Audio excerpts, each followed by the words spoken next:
بسم الله الرحمن الرحيم. سبحان الله العلي العظيم، والحمد لله رب العالمين، نستهديه ونستعينه ونستنصره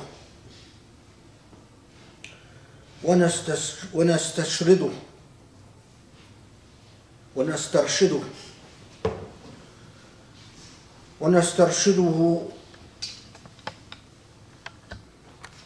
ونتكل عليه.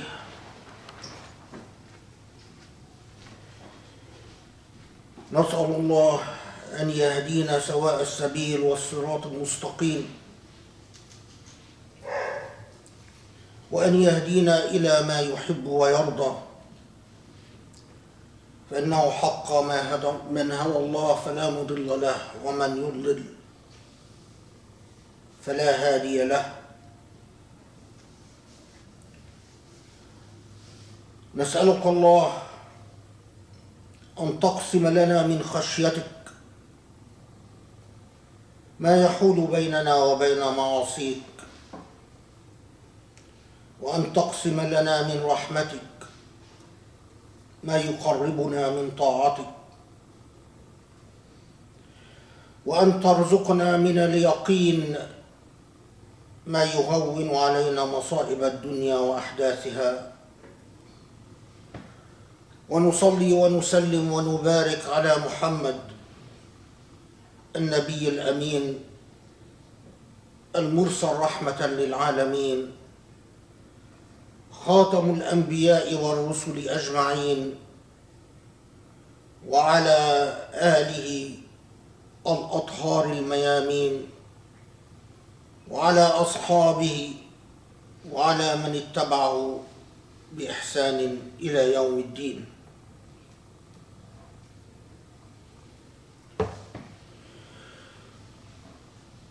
Allah subhanahu wa ta'ala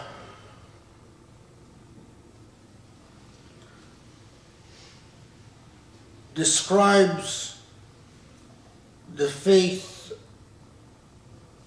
that Allah gave to humankind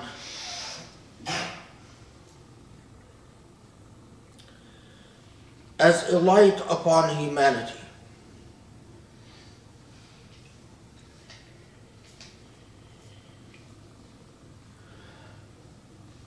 The faith of our father Ibrahim alayhi salam, and of all the prophets, one prophet after another, until the final articulation of this faith with the Prophet Muhammad alayhi salatu wasalam, a light upon humanity.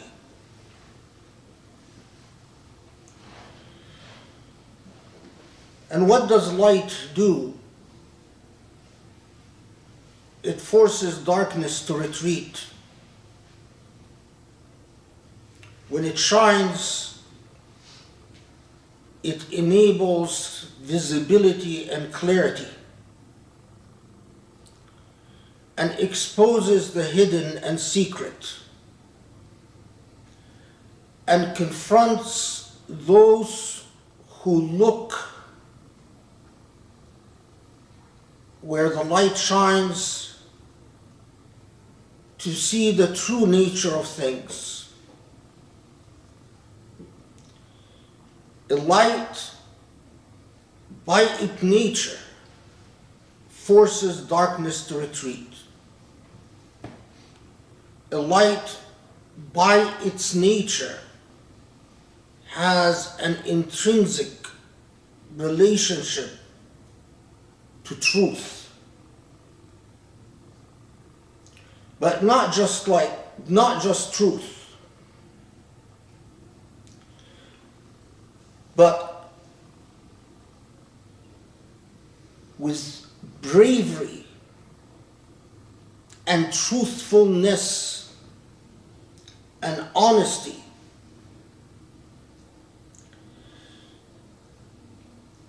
If a light shines wherever it shines, And if people see where the light shines,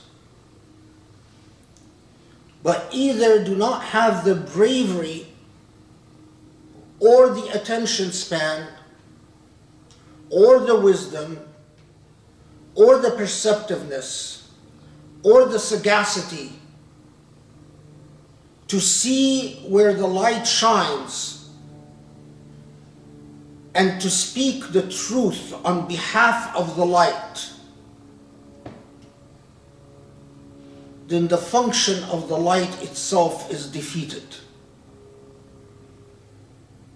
And it is as if light and darkness become equal. When Allah subhanahu wa ta'ala sent us a Quran and a divine message through the ages that shines light, the job was not done. Yes, the light can shine. But if those who are supposed to be served by the light are themselves blind, or if they are distracted, or if they are dishonest, or if they are cowardly, so they see where the light shines, but for all practical purposes they don't see where the light shines. And the entire purpose of Allah sending us a light unto humanity becomes as if null and void, entirely pointless. What does it mean for a Muslim to exist on the face of this earth but not be a beacon of truth? Truth in perception, truth in thought, and truth in discourse. What does it mean for a Muslim to exist but not testify on behalf of the light? And what do we say to Allah subhanahu wa ta'ala?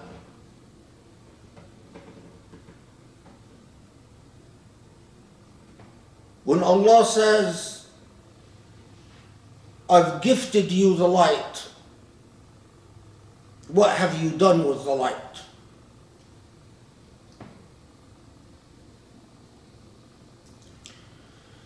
It is our job as Muslims to see what the light reveals and exposes. If anyone on the face of this earth should speak the loudest against injustices and against darkness and against evil, it should be the people who were gifted with Allah's light. What greater gift can there be?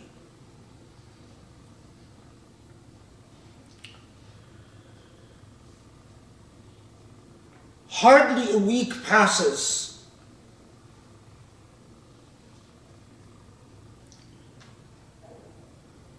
when I am not reminded of one of the most abysmal areas of darkness in human life.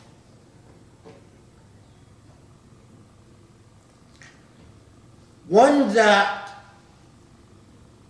with all of modernity and progress and all the academic institutions that specialize in gender rights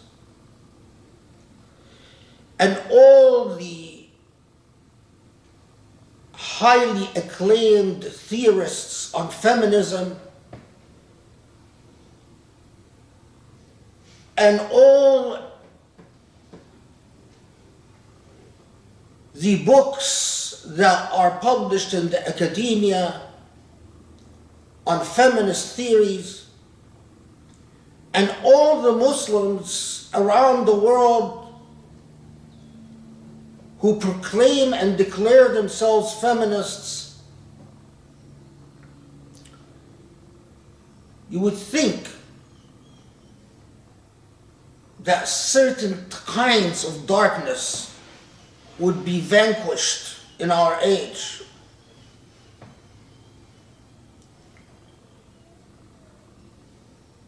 One of the darkest is sexual violence against women.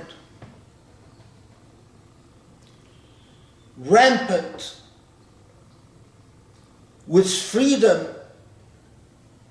comes the heavy responsibility of what you do with this freedom. And with technology comes the heavy responsibility of empowering human beings to reach far beyond their locality and territory.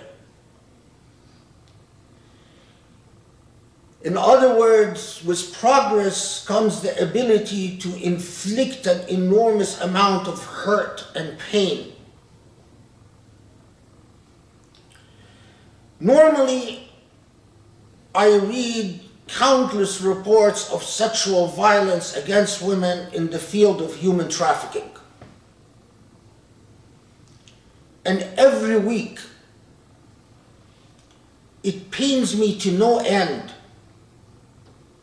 that some of the worst human trafficking countries in the world are officially Muslim countries, including the very country where our Prophet ﷺ was born, raised, and died, the country of Saudi Arabia, where gross violations against women take place all the time because women are trafficked in very huge numbers. And it pains me to no end that there's another country, a country that has, the only Muslim country that has created a ministry for tolerance. The head of that ministry himself is a sex offender. The country of the Emirates, which traffics hundreds of thousands of women every year. Women who are captured and forced into sexual slavery, and the Emirati government refuses to do anything meaningful about it. But closer to home, I spent the night reading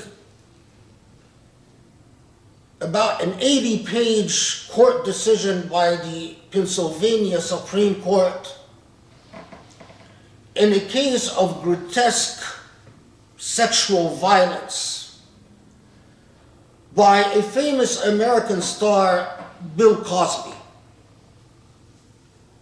It is well known now, Bill Cosby was freed after the Pennsylvania Supreme Court ruled on a fairly technical but not so technical point of law.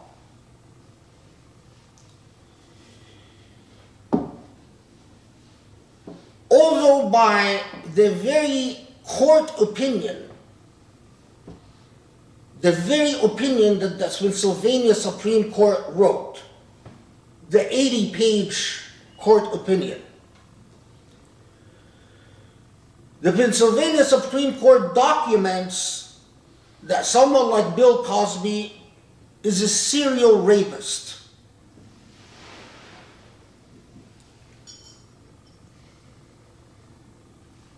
There are at least 19 women who were ready to provide testimony at his trial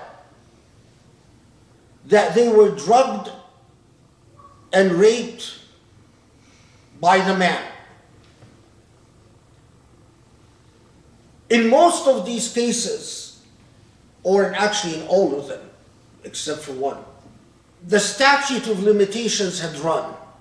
And I'm going to comment on this in a second. So the judge in the trial did not allow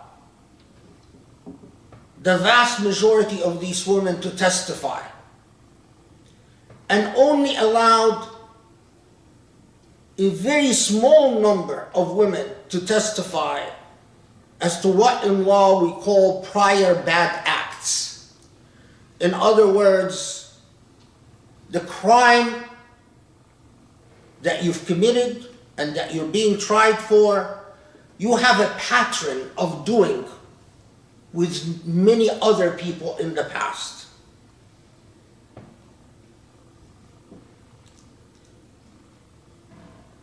What we know in real life is that there is a long line of women who are willing to testify that this man took advantage of them, gave them a drug, knocked them out, and then raped them. All of these women were raped when they were in their 20s, intimidated by the fame and the wealth of the man in the 80s. Most of them did what many victims of sexual violence do. They lived with their shame, with a broken heart and a broken ego, nursing their pain until the narrow amount of time allowed for a victim of sexual assault to file a complaint passed.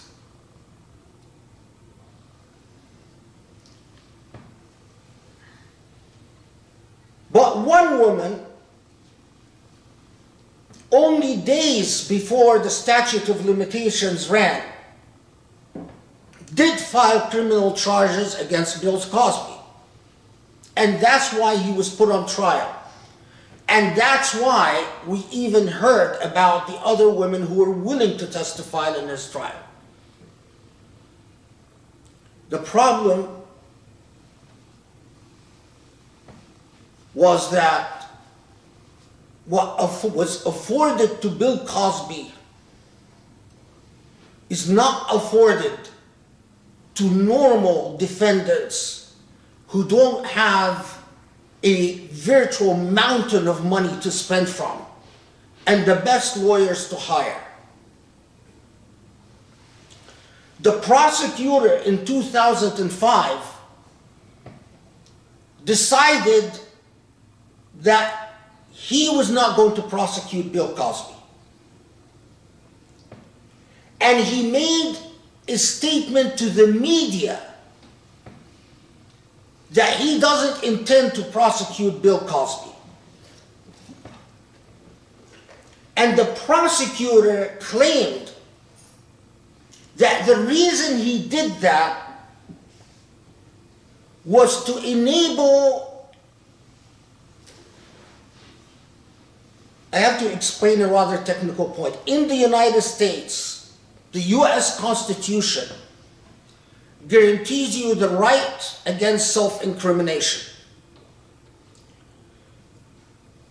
This is a constitutional right that you can invoke meaning you cannot be forced to testify against yourself if the state is prosecuting you on criminal charges.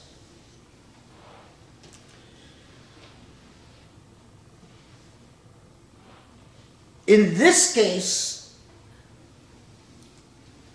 when the victim of the sexual assault found out that Bill Cosby is not going to be prosecuted for rape, she decided to file a civil lawsuit against Bill Cosby. It's another way of trying to punish a rapist that doesn't involve criminal charges. But in this civil lawsuit, a defendant can be forced to testify, but if the testimony can lead to criminal charges, you can invoke your right against self-incrimination. In other words, you could say, I cannot answer this question, I invoke my right against self-incrimination, and so because I am worried if I give an answer, the answer will be used against me by the state. Well, the prosecutor in this case in 2005 claimed that he issued that media release saying that Bill Cosby is not going to be prosecuted, so that Bill Cosby cannot invoke his right against self-incrimination in the civil proceedings. So in other words, the prosecutor claimed that I wanted to help the civil case go ahead without a glitch by taking away Bill Cosby's right against self-incrimination, by saying, I have no intention of prosecuting you, so you can't refuse to answer questions, by claiming your constitutional right against self-incrimination.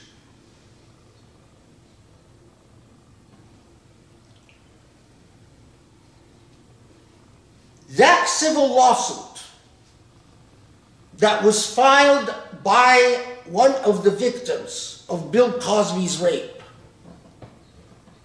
was ultimately settled. After that case was settled, a new prosecutor came into the picture. And that prosecutor, looking at what the previous prosecutor did, said, that prosecutor didn't have the right. Didn't have the right to tell Bill Cosby, we have no intention to prosecute you. B, even if he had the right, immediate release is no agreement between the defendant and the state not to prosecute. And so the second prosecutor brought criminal charges, which ultimately led to the conviction of Bill Cosby and him being sentenced to prison. The Pennsylvania Supreme Court ruled that what the first prosecutor did in 2005 was in fact illegal grant of immunity against prosecution. And B, that the entire charges against Bill Cosby must be thrown out because Bill Cosby was forced to testify in the civil law case in a deposition. Although in that civil law case, Bill Cosby never claimed his right against self-incrimination to any question. although Bill Cosby's defense in that civil case was that the sex was consensual, and although in that civil law case, the case never went to a jury and it was settled out of court, but for the Pennsylvania Supreme Court, in one of the most shocking opinions that I've read, all of that didn't matter. It didn't matter that Bill Cosby preyed on an untold number of women. We actually don't know how many women. The record is clear. Bill Cosby used his privilege as a male and his privilege as a star and his privilege as a wealthy man who had connections and ties everywhere, connections to power, to prey on an unspecified number of young women, normally women who dreamt of a career, women who dreamt of some form of success in Hollywood. And Bill Cosby would always promise to help them, get them alone, get them to swallow something that would knock them out, and then rape them.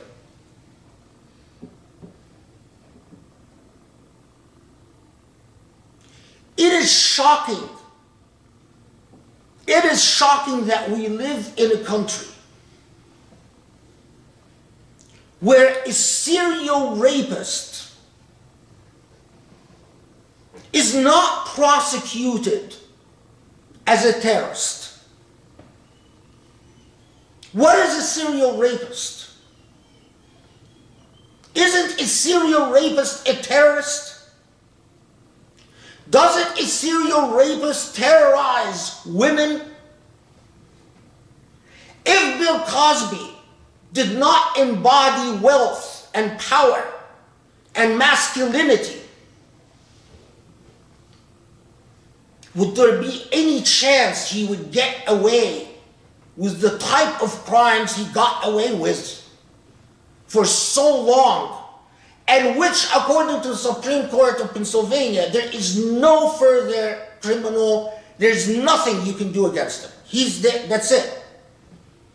All those women who were raped, they don't matter.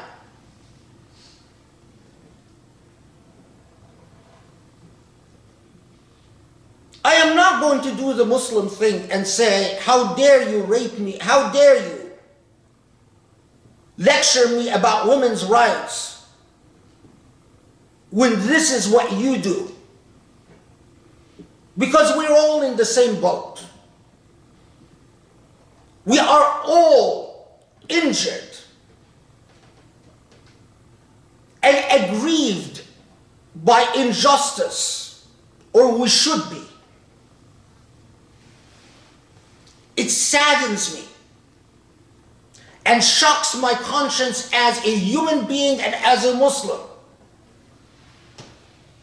that a serial rapist can still be protected by a statute of limitations of 12 years.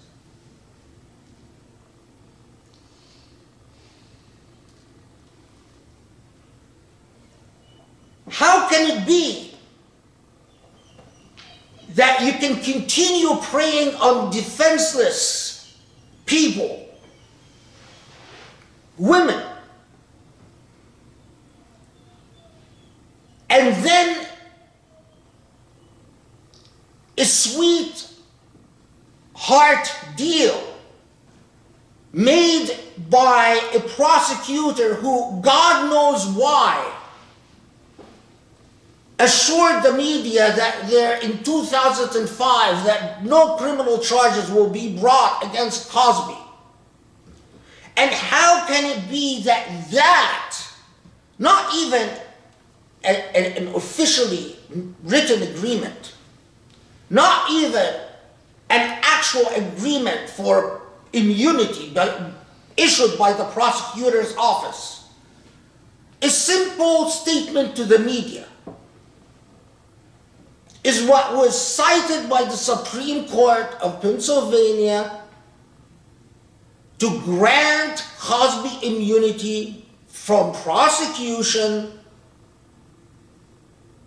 of not 1 or 2 or 3 or 10, but whatever rapes took place. That's the practical effect of the decision.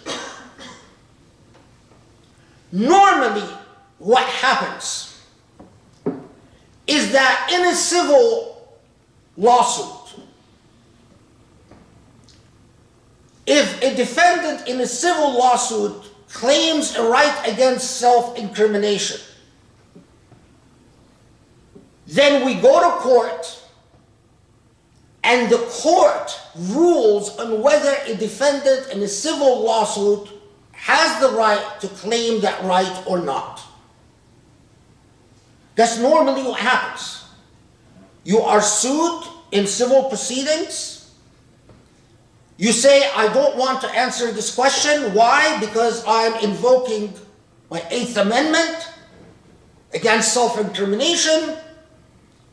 We pause the proceedings, we go to court, the court looks at your claim, the court does its homework, calls the prosecutor's office, and then rules on whether you have the right to invoke your right against self-incrimination. But this is not what happened in Cosby's case. Cosby never invoked his 8th Amendment right in the civil proceedings. And as I said, the case never went to a jury. The case was settled out of court. Violence against women is a darkness that sadly many people do not know this. But all you have to do, not that I'm telling you to do it, is to go on the net and see how many rape sites exist on the net. Violence against women has become legitimated and commercialized. And the law refuses, not just in the United States, but all over the world, refuses to respond to it the way it should be responded to.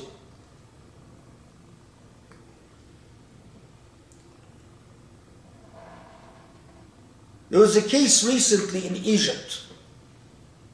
All Egyptians know about it, called the Fremont hotel case.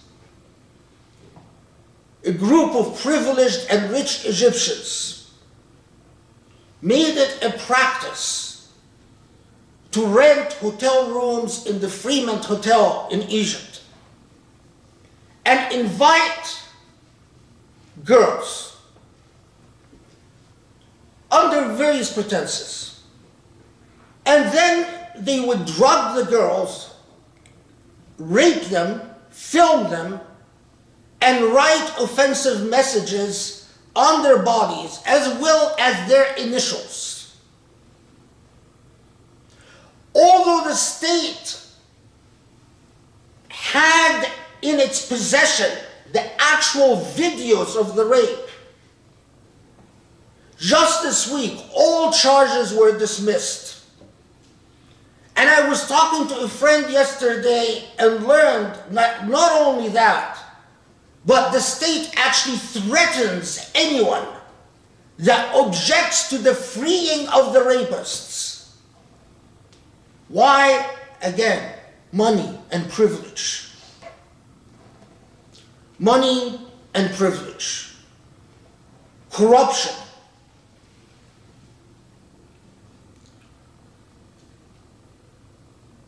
And sexism.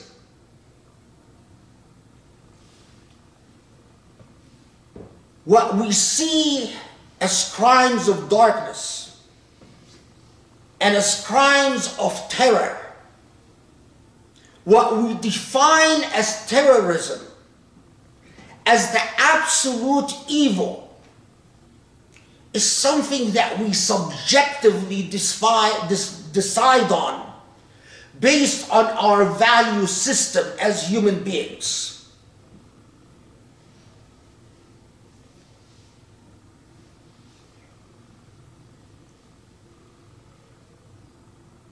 Is Bill Cosby any less dangerous than a bin Laden? In my view, it depends on how you look at it. And in my view, no. Both are criminals of terror.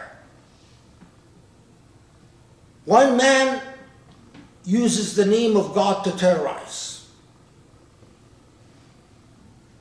and another uses the promise of a career and success to terrorize. But for sure, the victims of Bill Cosby are even more defenseless than the victims of bin Laden, because they're knocked out. As a Muslim, my Muslim issues are all aspects of darkness, and the light that I see from my God is a light that makes me protest to all kinds of injustice.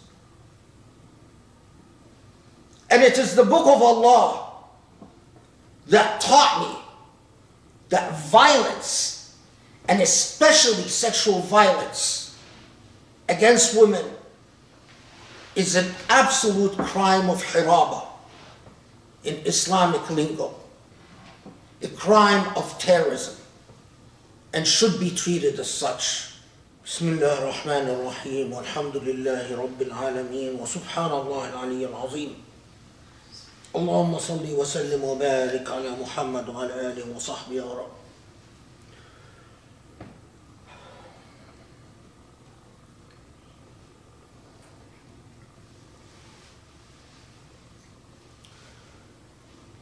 So often, when you try to talk about the injustices that plague Muslims around the Muslim world, including Al-Aqsa and Jerusalem and Palestine, so often you get American Muslims that tell you, no, we're American Muslims, just talk about American Muslim issues. Don't talk about Saudi, don't talk about Egypt, don't talk about Palestine. But those same people, when you ask them what is American Muslim issues, what are American Muslim issues?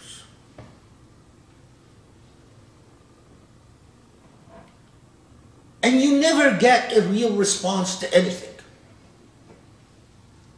American Muslim issues is whether we are invited to the White House breakfast, whether the White House congratulates Muslims in Ramadan or in the Eid. American Muslim issues apparently do not include race, do not include gender, do not include mental health, do not include anything that means anything. And then our upcoming generation of Muslims, generation after generation, is left wondering, in what way is Islam a light unto humanity, when we hardly see Islam shine its light onto anything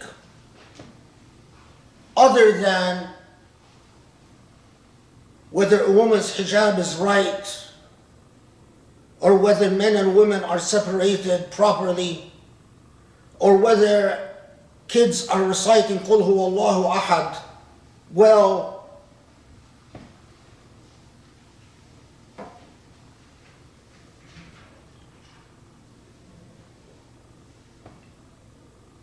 your conscience and your heart as a Muslim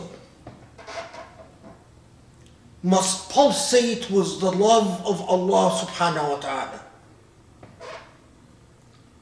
And when you pulsate with the love of Allah subhanahu wa ta'ala, you love what Allah loves. And what Allah loves is justice and beauty and righteousness and truth and kindness and mercy.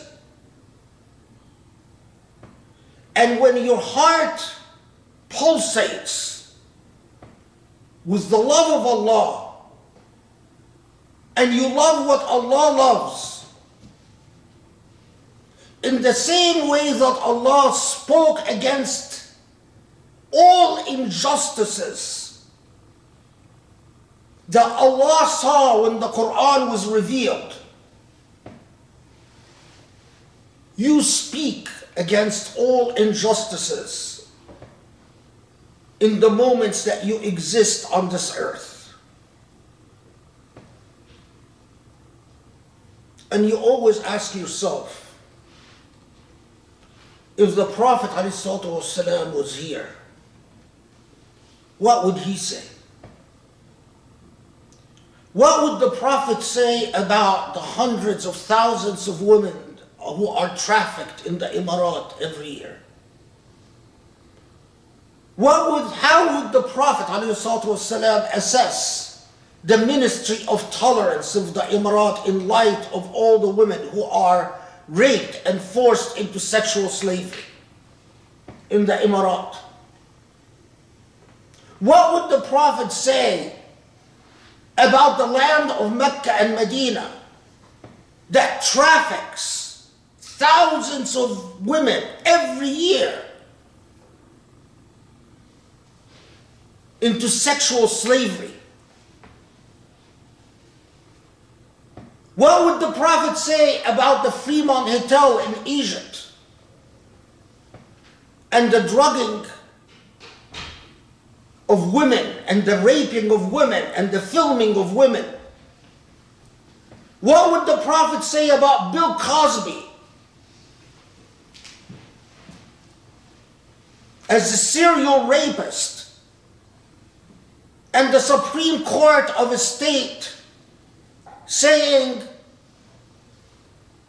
the deal that no criminal defendant gets? There is no precedent to the type of deal that Bill Cosby got and that got him off and got him out of prison. There is no precedent to it. The Supreme Court of Pennsylvania couldn't point out a single case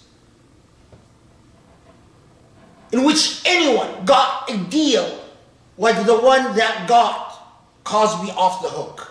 What would the Prophet say? And as a Muslim, then, what would you say? Last night, I was talking to a friend, and the issue of mental health came up, and it reminded me of a report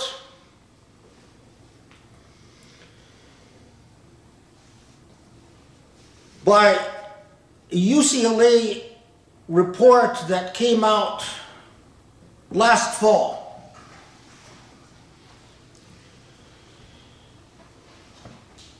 About coercive mental health treatment.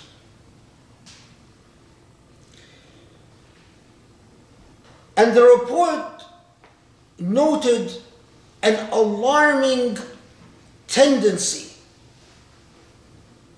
in the United States of 1 million people each year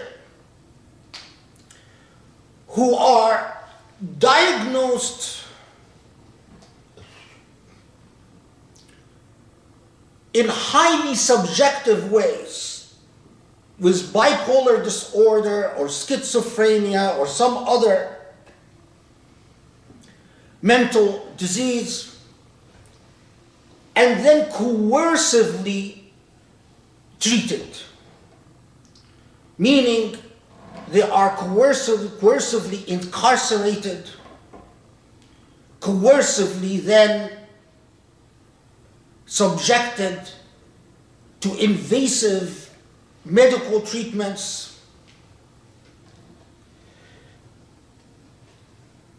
But part of what happens to these 1 million people every year in the United States is that when they are coercively treated, their rights as citizens of this country are stripped. Indeed, their rights as human beings. Either the state or a guardian is given the right to make all decisions on their behalf. Either the state or a guardian is given the right to treat them in a way that not even children are treated. And the UCLA study pointed out to the fact that for the majority of those 1 million a year, the evidence against them is highly subjective. And it all depends on a technocratic medical class. What a psychiatrist or a psychologist writes in a report given to the judge, and that these reports are highly inconsistent and highly subjective. When you are coercively treated or you fall in that category, you no longer have the right to decide anything. You can't decide how to spend your money. You can't decide what jobs to take. You can't decide what relationships to enter into. You can't decide anything. The guardian or the receiver, if it's a receivership, decides for you, or you must go through that guardian. And that this institution has become another form of modern day slavery for so many people. And lo and behold, of course, it is poor people that are victimized by the system. And it is mostly women who are victimized by the system.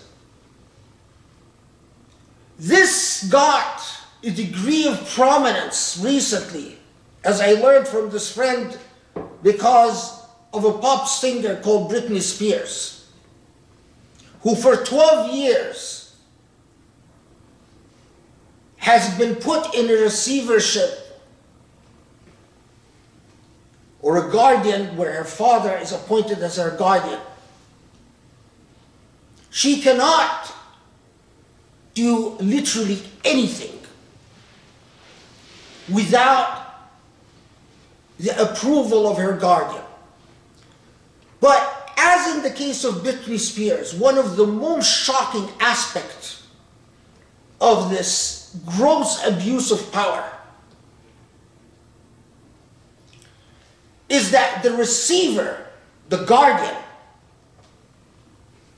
is entitled to profit from your labor. So in the case of Britney Spears, her father is paid something like, I don't exactly remember, $20,000 a month or something like that. A very big amount. Plus, she must pay for his legal fees as well as her legal fees. Plus, she cannot retain her own attorney, but must accept the attorney appointed to her by the court. And her guardian has the right to object if he doesn't like her lawyer. Plus, she cannot even change the furniture in her home without her guardian approving it. Her guardian doesn't only get a salary, but even gets a percentage on whatever she makes in concerts or albums or whatever she does.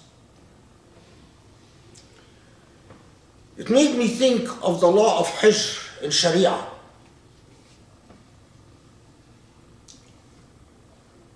Ironically, if Britney Spears had Sharia applied,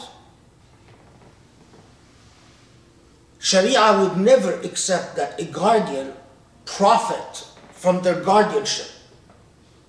The idea that you appoint a guardian who takes a percentage of your income is a sheer conflict of interest in Sharia law that would never be allowed. But even if we do not get into the technicalities of Sharia law, yet again, it is the disempowered, and it is predominantly women who get the diagnosis of being hysterical and not in control. And as a result, in the vast majority of cases, those appointed as guardians over them are men.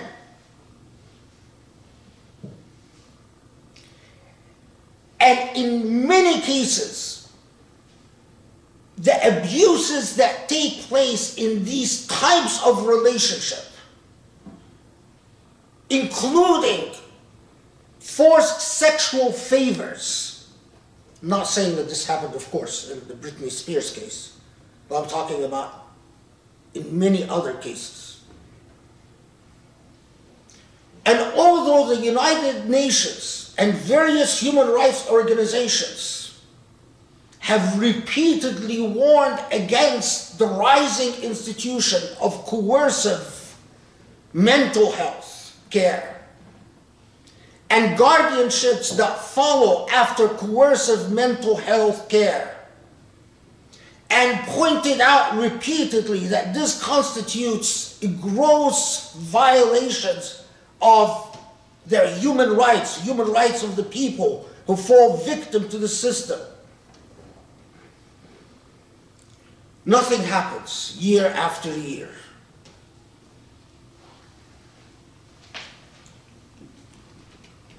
As a Muslim,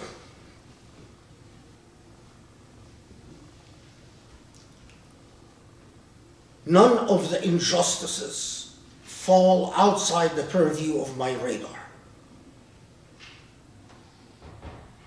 As a Muslim, I consider it my absolute obligation to gaze very carefully where the light of Islam shines, to see the rot, to see every place that is resistant to the light, and to testify against the rot, and to speak as loudly as possible against the rot. As a Muslim, I'm not an exception to the logic of morality and ethics. As a Muslim, I am the highest affirmation of the logic and language of morality and ethics. As a Muslim, I am at the forefront of testifying for what is just and what is right. Because Islam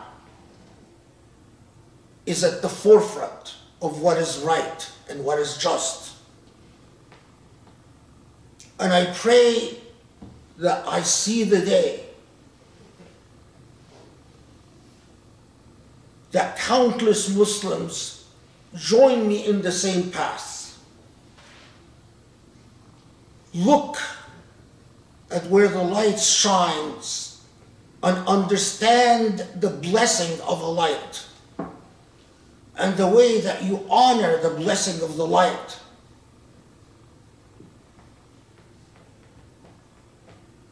Is to be worthy of the gift of seeing with God's eyes. And God's eyes sees beauty and justice wherever we go. اللهم اعف عنا اللهم اغفر لنا اللهم ارحمنا يا علي يا عظيم يا رب العالمين اللهم تقبل منا توبتنا واهدنا لأقرب من هذا رشدا. Allah, forgive our sins. Allah, gift us the right path. Fill our lives with light upon light, for you are the light upon light. Ya Rabb, Allah, give us the strength to live up to the challenge of your light and to be cleansed by your light. وصلي وسلم وبارك على محمد وعلى آله وصحبه يا رب العالمين وأقم الصلاة.